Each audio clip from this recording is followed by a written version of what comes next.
Hey Virginia, this is Shane with I Love Virginia Beer podcast. I Love Virginia Beer is your home for all the behind the scenes information for Virginia's wonderful world of craft brewing. On today's show, we are here with Kevin Erskine, owner and president of Coelacanth Brewing Company. You have over 13 years of industry experience in the wine, beer, and spirits industry. Yeah. Tell me a little bit about how that journey came to be for you and how you ended up here at Coelacanth Brewing Company. Well, I started out with a real job years ago. I was a consultant with a management consulting firm, and I had a couple of assignments into liquor industry. And I really like that industry. It's real interesting. It's not like every other industry. So I kind of stuck with that, even though I left that management consulting job and moved in to pay the bills to healthcare. So I was still consulting on the side because I'd made a lot of contacts. And I was doing stuff mostly in the whiskey industry. So I had a lot of contacts over in Scotland, but I was helping Scottish companies get set up in the US, promote themselves. This was around the time, believe it or not, when the internet was just getting big with social media. And I knew how to use that. So they would rely on me to help them with those types of initiatives. I wrote a couple of books on Scotch. I was a judge in the International Wine and Spirits competition over in England, so I was really embedded in the Scotch industry. Still had a job on the side, but I spent all my personal time, and I had a lot because of this job I had. I had some crazy 5 weeks of vacation. I spent a lot of time in Scotland, and I started learning how to distill. So I started with a small company. They taught me how to distill over there, and they do things the old-fashioned way in most of these small distilleries, and I really liked it. Fast forward a few years, I had another job, and I was really tired of it. And I said, you know what? I've got to get out of this rat race. I really like the alcohol industry. I'm going to open a brewery. And so I did, and here we are. Here we are. So how did you transition from whiskey, really, into craft brew? Well, you know, what's interesting is that most people in whiskey, you know, we like whiskey and we drink it, but we drink a lot of beer, right? That's and true. So when I was and the method for making whiskey and making beer is really similar, surprisingly similar, up to a certain point. So I was living in Richmond, which has become, you know, one of the East Coast meccas for beer over the past few years. But this was, 10, 15 years ago. And a lot of the guys who own breweries now are my friends. And we used to just go to places like Mekong and drink beer. And, you just kind of become a big beer fan. Okay. A good friend of mine, Neil Burton, owns a brewery called Strange Ways, and we used to hang out and, travel around and drink beer, and, you just kind of get into it. So while I was part owner of a vodka distillery in Richmond, and that didn't pan out. Okay. But so I was, one of the first people in our little group of beer lovers to actually become embedded in the industry. Okay. And then other guys, would open bottle shops out there or get into distribution, but a lot of them ended up with breweries. Good friend of ours, his name's Bowie. He calls himself On Mekong. He owns Mekong. You've probably heard about it. Yeah. Ended up opening The Answer. That's where we go on Thursday night just to drink beer and listen to On. So it was an easy move for me. You love alcohol. Beer is sort of the nexus of that, and here we are. It's certainly the one you can just drink. I mean, that's right. You can drink whiskey, but you can. But you can't drink a lot of it. Yeah, and a different kind of morning. Yeah, exactly. So what inspired you to open this particular brewery, Coelacanth? Well, my wife and I live in Virginia Beach, and we were actually looking to open in Virginia Beach, and so. For those of you who aren't familiar with this part of the world, it's called Hampton Roads or Coastal Virginia, and it's a sort of a conglomeration of a bunch of different cities that are independent, but Virginia Beach is kind of the big boy, and that's where the ocean is, and that's where there's a lot of tourism, and we were looking to do something near my house, but I couldn't find the right building. So oddly enough, Norfolk Economic Development had heard we were opening a brewery, and this was when it was still cool to open a brewery, right? There wasn't a lot of, we were the third brewery to open in Norfolk. So they called us and said, hey, we hear you're looking to open a brewery. Have you thought about Norfolk? And I really hadn't, because I didn't spend a lot of time in Norfolk. But I started going around with these guys, and I found this building, and it's a great building, right? I don't know if you see it. Whoops, our music is starting up today. Cancel it. Sorry. I don't know why that is. And so, then I said, oh, hey, Norfolk, why not? There's not a lot of breweries here. There's O'Connor and Smart Mouth and another guy, Mike, who was getting ready to open a place called Bold Mariner, which opened right around the same time we did, right down the street. And, so we were the first 4 breweries, and O'Connor had been here for 5 years by the time we opened. They're celebrating their 7th or 8th anniversary. So anyway, I get back to what you answer. Why did I decide to open a brewery here? That's why. I like Norfolk. I saw the potential for Norfolk. Norfolk is kind of it's an up-and-coming city, but it's had a lot of downsides to it too. But I remember when Richmond was like Norfolk, and people were like, "Oh, this place is the worst." And now Richmond's just an awesome place to live with some of the best breweries in the state, some of the best restaurants in the state, and I see that for Norfolk. So it was a sell for Norfolk. Now, why did we open this brewery? And the types of beers that we made, which we'll talk about. Yep. I like all kinds of beer. There's a couple of beers that I don't always go to, but I'll be honest with you, it's kind of getting tired of IPAs, right? There's a lot of fantastic IPAs out there, but there's a lot of bad IPAs out there too. and what I found is that you can make an IPA by hopping the shit out of a fairly mediocre beer. The other thing about IPAs is that you have 2 or 3 of them in a row, you're not telling the difference between them. So what I just had said was that I wanted to open a brewery that focused on well-balanced beers. We had a couple of recipes, going back. I went to professional brewing school, but I was also a home brewer, and I know how to distill. So, I had a sort of a background in formulation of recipes, and I knew the types of things I wanted to make and what I didn't want to make, IPAs. So that's what we set out to do. So you can probably see him in the background there, where he's super busy. That's Matt Topping. He's our head brewer. I hooked up with him over Pro Brewer. That's kind of like Match.com for breweries. And so you post, hey, listen, looking to open a brewery in Virginia. And Matt actually happened to be working at Maui Brewing in Maui, right? And that's a pretty sweet gig. But he'd actually been there about 3 years and was interested in coming home to Virginia. He's from Charlottesville. So, it just happened to work out well for the two of us. So Matt came on board with me in the early planning stages, eventually moved back from Maui to this area, and I was in the midst of building the space, jackhammering things up, nailing up things. Matt came in, started helping out with the brewery, picked out the equipment, got everything up and running, and we also shared that kind of view of well-balanced beers. Let's stay away from IPAs, not because we hate them. Or let's be sure to say that, because there are people who get really angry when you say I'm not an IPA fan. Yeah. I am an IPA fan, but I like good IPAs. But we had a similar thought that, listen, there's so many IPAs out there. I used to say you can't swing a dead cat and not hit an IPA. It's the hot trend right now. Right, so we don't need to make an IPA, right? There's so many good IPAs out there, and there are a lot of good IPAs out there, that we don't need to just put another IPA on the market or another 6 IPAs on the market. So we started focusing on some, easier to drink, well-balanced beers, which I think we excel at. We've won a couple of awards with the Virginia Craft Brewers Guild for those. And also making some really damn good darker beers, some beers that we think were kind of ignored, some malt-forward beers. So we bang out some really good German beers, some great Belgian beers. We do a Scottish-style Scotch ale. We do an English pub ale. So that's our sweet spot, making beers that other people aren't making.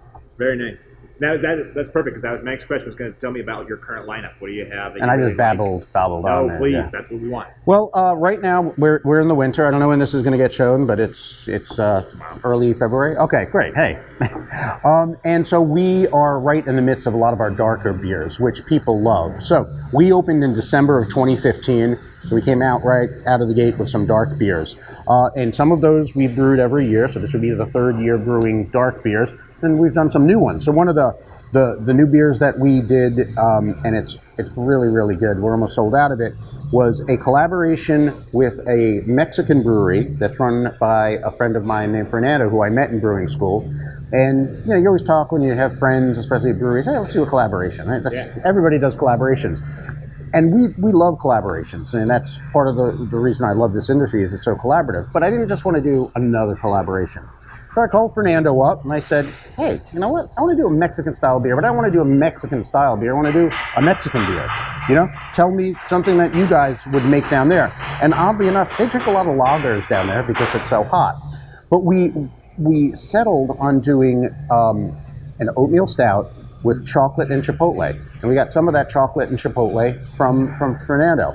And he and I were on Skype and on the phone kind of banging out the recipe. And he's like, come down, we'll brew it here. And I'm like, I don't have that kind of money, Fernando, unless you're paying. So, we turned that recipe over to Matt. We brewed it here, and that beer's been fantastic. And we're almost sold out of it. So that's one example of something a little bit different that we've done.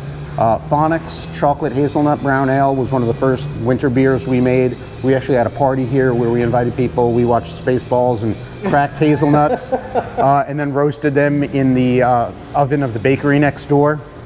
We made Quiet Storm, which we ended up winning silver for Stouts, the Virginia Craft Brewers Guild, which is an imperial milk stout. We have a variation on that called Dead Calm. That we take that imperial milk stout and we put into Irish whiskey barrels. Remember, I said I'm really big into maturing, and we don't just use bourbon.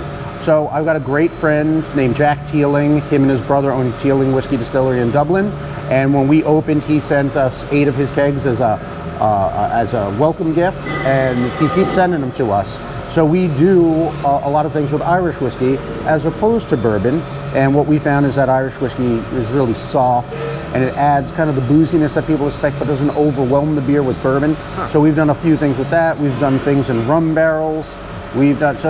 Yeah, we're always experimenting. We've done a lot of wine barrels too, and I'd like to do more, but they're tougher to get for some reason. It makes sense. Yeah. Which of the beers you currently have, or all of your beers, which one is your favorite and why? Well, the one that I probably drink the most is Coelacanth, which is a year-round stout, right? That was one of the things I said, nobody has a year-round stout except for Guinness. Let's make a year-round stout. So it's a coffee milk stout. We call it a latte stout. It's really good. It was actually a finalist in the GABF. We found out after it. We didn't win anything, but finalist is not so bad. But we make it with organic Sumatran coffee that we get from a local coffee shop called Java Surf. The owner there is a friend of mine, and we spent hours going through different coffees and saying, what are the characteristics of coffee? And they're really different when you start getting into it. So we settled on Sumatran, which is prepared differently than a lot of the other ones from Costa Rica or wherever in Nicaragua. And it has a more earthy flavor, and I thought this is going to stand up well to a stout. And we developed a little process for cold steeping the beer, because one of the things that I don't like about some coffee stouts is that they get too much bitterness out of the coffee beans. And just think about it. I mean, everybody uses Keurig now, but if you ever use a French press and you leave it in there too long in the water, it leaches out the oils and the bitterness from the coffee beans, and you don't want that. And then you drink a coffee stout and it's bitter, but we didn't want that. So we cold steeped the coffee, added the coffee on the cold side, and what we ended up with is an incredibly smooth, really tasty, coffee-full beer that's still light-bodied. And so we make that as a year-round stout. And I drink that one because I like stouts year-round. A couple of things we just came out with, which are interesting, and I like them. We came out with an amber ale, but we put tamarind and orange peel in it. And most people go, what the hell is a tamarind, right? Because they haven't had that flavor before. And it's a really interesting flavor. It's kind of like a sour orange, but it's not a sour beer, so it's a little bit tart. And we said that'll be interesting in a beer, especially in amber ale. So we did that. We've done a tart cherry Belgian amber ale with Belgian yeast, and that was good. So it's some of the weirder stuff that we do. I tend to like at any one time, and I'll be drinking. We've got a fantastic quad that we're almost out of that retailers are banging. And so if I want something a little bit stronger because it's 11.5%, I go with that one, and it's really good. So you mentioned one of them already, but you've got some awards out there. Talk a little bit about some of the awards your breweries won. Well, the first year that we submitted to the Virginia Craft Brewers Guild, so we're members of the Virginia Craft Brewers Guild, which is a guild of all the brewers, or most of the brewers in the state of Virginia. And we kind of trade ideas, and we focus on making sure legislation helps breweries and doesn't hurt them.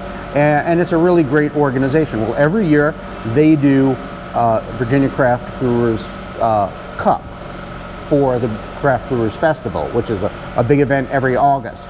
So we entered this year we entered 4 of our beers, and one of them, our Passion Fruit Goza, won gold for the best sour in the state. And that's quickly becoming one of our best-selling beers. We were a little surprised because it's not an overtly sour beer. You know, it's a tart Goza, but it sells great. Won an award. You know, I can't argue with that. As I mentioned, Quiet Storm, our Imperial Milk Stout, won silver in the stout category. We were real proud of that. There's a couple of, sort of public choices awards that we've won for our NFK, which is our India Pale Lager, for our CBPB, which is our English pub style beer. Copamanus won the judges and the people's choice for best stout in Norfolk. That was pretty good. Nunya, a chocolate raspberry brown ale that we did during the summer, won the Brewer's third place for the Brewer's Choice in the 757 barrels. So, you know, and I love People's Choice Awards. They're fantastic. But when we win awards from professional judges and from other brewers, that really means something to you. Yeah, that's awesome. So you've talked about this a little bit, I think, but I want to hear like the straight up answer. So on your website, you've got some things that are pretty unique. You got you're just different. You're not micro, you're not macro. Talk a little bit about what these concepts mean to you and how they define your brewery. Well, you know, we talked about the just different a little bit before, you know, starting off not doing IPAs. I've actually gotten shit from people. Like, well, they don't do IPAs, like we're violating the law or killing baby seals or something. I think it's funny. But, you know, again, it's all about choice. So one of the things that makes us different, and Coelacanth is the name of the brewery, and it, you know, hey, I'm stuck with it. It's the name that I chose. But the reason I called it coelacanth is, in case you didn't know, a coelacanth is this ancient fish that was supposed to have died out at the time of the dinosaurs. Sorry, my phone is yelling at us. But what they discovered in 44 million years ago, this thing was supposed to have been extinct. That's what the scientists thought. It was just, you know, like a Tyrannosaurus Rex. But in 1938, a fisherman pulled one up out of the ocean, and then scientists subsequently found out that they're still alive. And nothing eats them because they're big, they're armor plated, they taste horrible apparently. So everybody just leaves them alone and they just swim through the Indian Ocean. But that said 2 things that I based the brewery on. One, we're going to try to do some styles that not everybody's doing, just getting harder. With 5,000 breweries, everybody, you know, people are pulling out, you know, beer made with beets and things. But, you know, what we did want to focus on, like one of the first beers we did was a Bock, just a regular old Bock, because nobody makes a Bock anymore. I mean, people think of Shiner Bock, not really a Bock. They think of Doppelbock, they think of, you know, so we just made a regular old Bock, and it was delicious and, you know, real, you know, true to German style. So, again, trying to get some beer styles that are not often seen and do them well. And then the other part of it is a coelacanth is different. There's no other fish like it in the world. All its cousins died out millions of years ago. And we wanted to say, well, we're just different. So our first flagship beer was a rosemary lemon wheat. Now, a lot of people make a wheat beer, but they're usually making a Hefeweizen. I don't particularly like Hefeweizen style. So I said, no, let's just make an American style wheat, but let's put rosemary in it. People said, rosemary? Who the hell puts rosemary in beer? You know, keep in mind, herbs are not often used in beer. You might see a couple of basil beers, not a lot of rosemary beers. So you know what, if you do it right, it could work.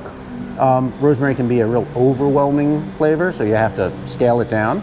And then we wanted to make it lemon, but not like lemon tart lemon. You know, so we used lemon peel just to give it a sort of a lemony flavor. And that is our best-selling beer, right? And it's different. And now we've seen, you know, lemon beers pop up and rosemary beers pop up. And I'm not saying we started a trend, but we're not doing what everybody does. So that's why I say we're just different. Yeah. So, you know, we just try to say, and we're not being different just for the sake of being different. We're being different because we want to be true to ourselves and go, what if we put tamarind in a beer, right? It's not like we're putting chicken nuggets in a beer, you know?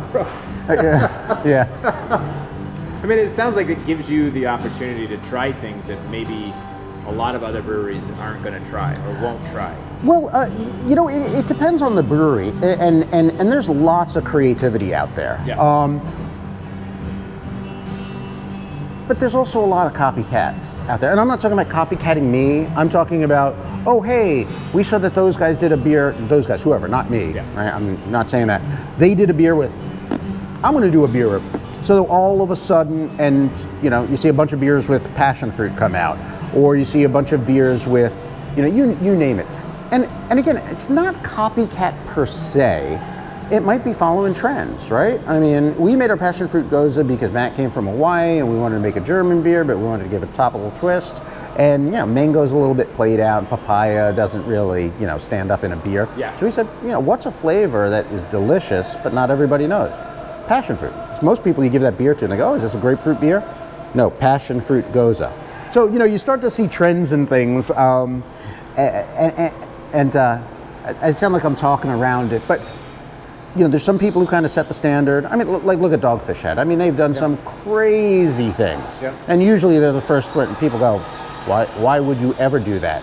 Then you go, oh, that's selling. Yeah, let me make a beer with, you name it in there. Yeah. So they are a trendsetter, and people try to, but they're willing to take risks and say, what if we put this in a beer? Maybe it sells, maybe it doesn't. They try it. Yeah. Great beers. And that's what we're trying to do. We're saying, what if we're not putting Cocoa Puffs into, beer, or like I said, we're not doing crazy things. We're saying, what would taste good? What would be different? What's going to make people go, I'd like to try that? And that's what we do. Okay, cool. And that macro, micro? So the macro, we say we're not nano, we're not macro, and obviously macro is a bad thing, right? Budweiser's macro. Yeah. But we've got a 15-barrel brew house, and we started out with that. And there's nothing wrong with somebody who starts small and grows, but some brew pubs start out with a 1-barrel system, and that's great if your just plan is to serve beer out of the brew house. But it had always been our plan to try to get us a small foothold in distribution. Okay. We never expect to become big. We're going to be real happy if we can make some inroads into parts of Virginia. Right? We just started distributing in Richmond, and people like our beer there. That's fantastic. And we're going to try to move into the Outer Banks fairly soon. Yeah, and that's a comfort level for us. On a 15-barrel system, you can get close to making enough beer to satisfy your initial area. So when I say not nano, not really trying to insult anybody. What I'm saying is that we're not just here to be a brew pub. We're not just here to serve beers. Right. We want to make beers, and we make plenty of beers that'll never go out because that brings people in, and they try it. So your specialty beers are pretty much tapped here, and then you've got your beers that you're canning and kegging. And kegging, and then occasionally, like the Quiet Storm or the Quad I talked about, we'll put into large format bottles, and they'll go out to brew, especially bottle shops. What's interesting though is we get asked more and more, right? So when we make a beer like Against the Wall, which is that Mexican Chipotle Stout I talked about, everybody wants everything in package. So we make it, people come in and like, when are you canning that? It's like, well, canning's an expensive proposition. Just because you can it doesn't mean it gets out in the marketplace. But what it tells us is that, there is a demand for interesting beers and people like them. You can always come and get a growler of it, but we can't and won't put everything into packaging because the point of putting things into packaging is not just to sell them here, it's to get them to your distributor and get them into stores. And, anybody who's even remotely close to the beer industry knows that it's the rare brewery that has more than 4 beers in a particular store. Stores don't want to take 20 beers from one company or 10 beers. Most stores have 2 beers, if you're lucky, from a local brewery. So, but we'd like to see more of our beers out there, but it's the marketplace. And if we can get 1 can of beer into a big retailer, that's pretty cool. And that sets up for the next question perfectly, because what is your dream? What do you want to see this Coelacanth Brewing Company? What do you want to see it become? What's your future? I don't know anymore. If that makes any sense. Yes, sure. It's real tough to do long-term planning in this industry. The hard liquor industry used to be a little bit different. I mean, Scotch companies don't come out with new flavors. Here's Glenlivet. We're making it 150 years, and but then they start getting all, let's put this one in this keg, and that. But you haven't seen like the proliferation of vodka flavors yet. There's no apple-flavored whiskey, although actually there probably is some apple-flavored brandy somewhere at this point, or bourbon. So what you have to do is be ready for the fluctuations, right? Because when I did my business plan for this place, it was a 3 to 5 year business plan. We're already in year 2. We've met most of the goals, mostly because of planning, about distribution. Some of them we're ahead of. But when you go, now I want to do this, that's where somebody else messes up your business plan, right? Right. I didn't know. So when we started, we were around the 100th brewery in the state of Virginia. We weren't the 100th, but like that's how many were out there when we started, when we were in development. There's now something like 220 with tons more in planning. And that throws a curve into anybody's plan, because I don't know what those guys' 5-year plan is, right? If they think they're going to open today and get a distributor to pick them up, and then they're going to be taking over taps, it's going to be really hard for them to meet those goals. So it's a long way to answer. It's kind of tough. So what we're going to do is just to continue to do our best to produce, the best beers that we can. And there's still a lot of people who haven't heard of us or can't pronounce the name, so we want to get past that. But those we want those people to go, and I'm getting more and more of those people, which is great. I love your beer. I introduced my friend to this beer. I sent this. I get calls from people in Pennsylvania and New York asking when we're going to be there, mostly because we're in a touristy area. So people come down, they try the beer, they love it. And then they think, oh, well, I'll get it in New York, and that's just not how it works. So, and I'm probably not ever going to distribute into New York. That's not in my plan. Right around here will suit me. So I'm kind of beating around the question, but my 3-year, 5-year planning where I want to be really will change depending on the climate. People are constantly talking about a beer bubble, craft beer bubble. This thing's going to collapse. I don't see that doom and gloom. What I don't think it can sustain this growth. And like I said, if you're planning a brewery now as a friend, not as a potential competitor, I really would tell someone, you sure? What's your plan? If you want to have a smaller system and serve and just get everything out, you can probably make a really nice living, and not work for the man anymore. But if your plan is to take the world by storm, and when somebody comes in and says, oh, we're going to do 1,000 barrels year one, I'm like, oh, okay, get back to me in a year, let's see how that went. Or we're going to open our own distributorship, and then we're going to be in Target. I say, small distributorships don't get into those big box stores, and you're going to, so it's, you got to play it by ear and think about the business just as much as making good beer, because if things don't pan out, it's going to be because your plan didn't work. It's going to be because people said, hey, we're now going to drink sherry. Right. Craft sherry is the new thing. There's going to be all sorts of things which impact you and your ability to deliver on the plan. So, what's my plan for 5 years? Get back to me in 5 years and we'll see what happens. We'll be back. Come back in 5 years and ask you then. One of the things that you mentioned on your website is that you're the first in the Hampton Roads area for quite a few different environmental kinds of certifications and so forth. Talk a little bit about what that means to you and why you wanted to go that route. Well, so the first thing is that if you're not worried about the environment, you're not paying attention. I've got kids. Those kids are going to have kids someday, and I don't want to continue to be, contributing to bad stuff for people down the line. So I think it's important that whatever you do, you're paying attention to things. So when I found out about the certification for green breweries, and when we did that, there were only 11 in the state. That's out of like 150 breweries at that time. And so I thought, well, this must be hard, but let me look into it. And it's not that hard, to be honest with you. You just have to put some sustainability efforts in. You have to show that you're making a difference. So, for example, we don't serve any plastic cups. Sounds like a little thing, but you get a lot of people, including when we hand out water. We don't sell plastic water bottles because those just end up in landfills. What we do is, you can't see it right now, we fill a keg with water, we put cups out, and people come and pump their own water, which they love. Every once in a while someone thinks they're getting free beer. But, we use renewable energy credits, so we do everything that we can to ensure that our footprint is as small as possible. Little things that every brewery does, and I highly recommend that every brewery tries to do these things. Just recycling your grains, right? Instead of just getting rid of them, find a farmer, give them the farmer. We end up giving all of our grains to farmers, and in exchange we get honey and eggs. So I haven't gotten any steaks out of it, but I'm waiting for that.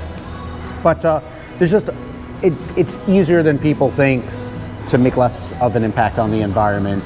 And what we found out is that we were happy to do it. So we won the Green Travel Leadership Award last year, and we just found out we're winning it again this year. Cool. So yeah, it makes you feel good, and you're doing the right thing. How does that go wrong? Right. So in the this space, and then viewers probably can't see all of it, but there'll be pictures and stuff too. But this space is cool. This is one of the coolest spaces I've seen. Thank you. What was your inspiration? How did you decide on this location of all locations in Norfolk, and how did you design this space for the tap room? Well, I give a lot of credit for the design of the space to my wife. So she's really good and said, "Don't do that. Why are you doing that?" But what we both agreed on is we wanted a place that was a chill place to and we didn't know we were going to get that, right? I mean, you can say, yeah, this is, but that's what the feedback we hear from people all the time is that, I like going there because it's just a nice place to hang out. We don't blast the music. The music right now is louder because we're working. Yeah, I got to get my phone and turn this off. This can't be good for your audio. A place that people could come and chat. We don't have TVs, right? People go, oh, you're going to have the big game. And I'm like, no, because you know what? Sports are great. But I want you to be able to come with your friend and sit here and have a conversation. And if somebody else is watching the game that you're not interested in, they're yelling, it kind of takes away. Yeah. So we want to be not only a great brewery, but we want to be a neighborhood place. So that goes to why we chose this place as well. We're in the middle of kind of a shopping district, but this isn't a storefront. This is a 70-year-old warehouse that has been a bunch of things in its life. But we're near neighborhood, so people can walk up here. We get people biking up here. You don't have to go to some godforsaken, industrial park. Not that there's anything wrong with that, but that's where a lot of breweries end up because the rent is cheap. We wanted a place that was, there, right in the middle of where people were. So, there's a yarn store 3 doors down. We get a lot of guys who drop their wives off there and come here. There's a baseball academy down the street. We get a lot of parents who drop the kids off and come here. Plus, we're in the middle of a ton of restaurants. It's another thing that makes us different. We don't do food trucks. Not that there's anything wrong with food trucks, but we want to support the local businesses who put their money into this neighborhood like we did. And so we have menus from them, and they're all around us. And you can get basically any kind of food that you can think of here in 5 minutes. Cool. So, makes us different, but it also helps us because people will come here and then go out for dinner and then come back here, and they don't have to plan their dinners ahead, and they don't have to go, well, I don't want to go there because, what do we do for dinner? It met everything. The only thing is it's just getting too small for us now. Okay. As our production picks up, we're only about 5,000 square feet. There's something there, something getting built there. We don't have a lot of opportunity for expansion right now. That's the biggest flaw with this building. I'd say that's a good problem to have, maybe. Yeah. What is, in your process of openings, you've been open a little over 2 years, you said, right? Yeah, we just celebrated our 2nd anniversary December 10th of this past year. Thank you. What was your biggest challenge when you were opening, and what was your biggest surprise in your success? Well, our biggest challenge was parking, and not because parking is bad, but because parking is tough. And what I mean by that is, I said we're surrounded by a bunch of businesses. Well, the landowner who owns all of that other land, but not this building and not the one next to us, had been trying to buy this building for the longest time and wanted to make it unrentable, quite honestly. And, for a lot of retail places, it would have been unrentable, but it was perfect for us. I mean, this place is like a palace compared to what I took over. I mean, it was dark and scary and freezing cold, but I saw the potential, but we only have street parking. So this guy tried to say, well, you're not going to have enough parking, and so he tried to block us from taking over this building, again, because he wanted to buy it. But it didn't work. The city said, breweries are great, we want them, plenty of street parking, but he owns all the parking lots here and makes damn sure that people don't park there, which is interesting because all the retailers around there who rent from him love the fact that we're here. Right. Because there's restaurateurs, and like I said, the yarn store, yeah, go over there, have a beer. Yeah. We've had events with them. So all the people who rent from him were in support of us, right. And he wasn't. So anyway, so that was our biggest challenge, but the city came through for us and said, you know what, Ghent needs a brewery, and the people need it. And we had really good support from everyone. So it was a challenge that actually, in the end, helped us because it gave us a little bit of notoriety even before we opened. Very cool. Yeah. Surprises, we haven't had a lot of surprises, to be honest with you. mostly because we haven't had to pivot too much, right? We didn't say, hey, we're going to make a lot of IPAs, and then go, what? Nope. IPAs run that. So, we kind of stuck with our plan, did what we wanted to. Not having a great outdoor seating area because we're in a traditional downtown area is probably one of the biggest surprises, because I thought it would be easier to put tables out there, and it took us a year to get that approved by the city. Oh, wow. That's crazy. In the back, we've got trains running all the time. All day long. All day long. So, we can't use that space out there. So one of the surprises was, and it was probably because I didn't think about it when we took over the building, that, we're a little limited, like I said, in our ability to go that way. Can't go that way. Can't go this way right now. So the surprise was how soon we would need more space, I guess. Yeah, that's true. Are people able to bring like dogs and things and be out front? Out front, yes. So, and that's one of the things that we discovered. It was funny because people blame me for dogs not being allowed in the state of Virginia, which is really weird. State law. It's a state law. It's always been that way. But so we used to let dogs in here like everybody else, and then we were so crowded that I thought dogs were going to get hurt. People have their dogs on the leashes and they're over, and we've got staff running up and down, and someone's going to step on a dog and the dog will bite them, or someone will trip. So we said, on Fridays and Saturdays, we just can't allow dogs in here. We got a lot of space, but not a lot of walking space. Right. So we took slack for that because everybody allowed dogs. And then our Virginia Department of Agriculture person, who, they inspect us and they keep us on the straight and narrow, and she's great. She goes, you're never allowed to have dogs in a brewery. And I'm like, what? Yeah. And they're like, no, that has been illegal forever. Can't have dogs in any place that prepares or serves food. Just can't do it. And we said, oh, didn't know that? My bad. We're going to stop it. So the Virginia Department of Agriculture realized that a lot of breweries in Hampton Roads didn't know that, and they sent out a memorandum saying you can't do that, and we were the first to comply. Then all of a sudden somebody started saying it's their fault that dogs aren't allowed. Anyway, I guess that was a little bit of a challenge too. But yes, so we have that space out there. We give treats to dogs. We put water out for dogs. Unfortunately, in the winter, it's a little cold. So if people want to come, a couple of breweries might have nicer, bigger areas for their dogs, but dogs are always welcome out there. So what can I Love Virginia Beer and our listeners do to help Coelacanth Brewing Company grow and succeed and keep going? Well, buy our beer. That's what I said. Sure, definitely buy the beer. Which I think is easy because I think we make great beer. They can learn to pronounce Coelacanth. Right? So it's Coelacanth. Yeah. We get a lot of Coelacanth, and totally understandable. Believe me. Sometimes I really go, maybe Erskine Brewing would have been better. I think what happens is when people finally try us, they're really surprised by the breadth and complexity of the beers that we're making here, and they like it. And I can honestly say at any one time, we will have at least one beer for anyone, including people who don't like beer. People like cider. I give them the passion fruit goes and say it's a little bit less. We get wine lovers in here who get dragged here by their friends. For dark beer lovers, we're like a mecca. Just give us a try, and if you like us, ask for us at your local watering hole. Awesome. And what anything that you want people to know about Coelacanth Brewing Company that we haven't talked about already?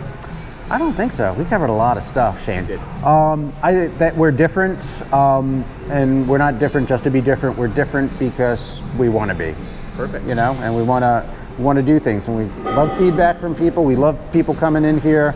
And still the most exciting thing for me is when I'm outside and I see somebody with a Coelacanth shirt on or a sticker on their car and I don't know that brand. It's like not my mom, that's really cool. And so get some stickers and put them on your car. Absolutely. Well, thank you, Kevin. Thank you, Coelacanth Brewing Company. Check us out at virginiabeer.com and follow us on Facebook. And thank you very much. Thanks, sir. Don't forget to go to ilovevirginiabeer.com and check out all of our beer gear, including sweatshirts with a koozie built in, hats with a bottle opener in the bill, and much, much more.